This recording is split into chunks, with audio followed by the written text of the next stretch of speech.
Hi, I'm Rava Rafael. Mi nombre es Carla Sánchez. Hello, my name is Griselda Perez. My name is Alex Leher. My name is Betty Mulak. I'm a certified medical interpreter.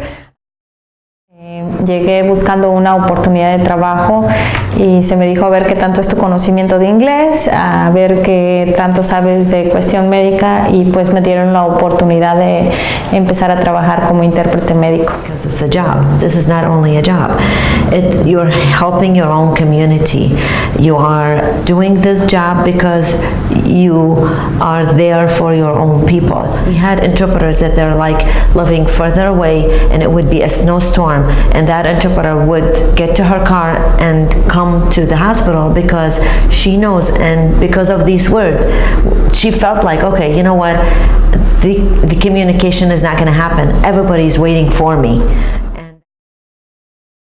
Because it's not the same to be a bilingual person than to be a medical interpreter or an interpreter at all.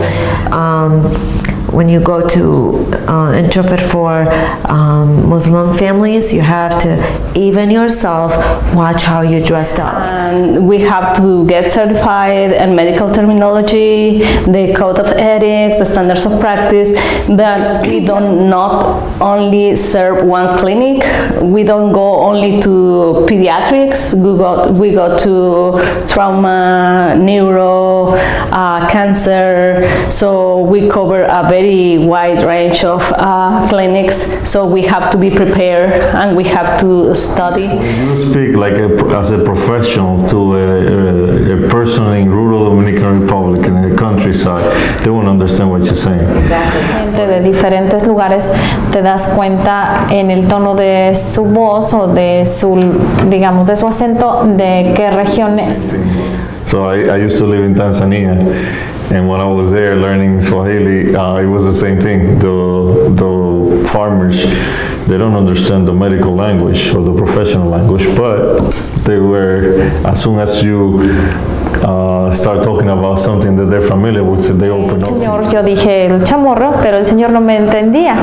Se quedó viéndome el paciente, entonces recordé que mi esposo le llama batata.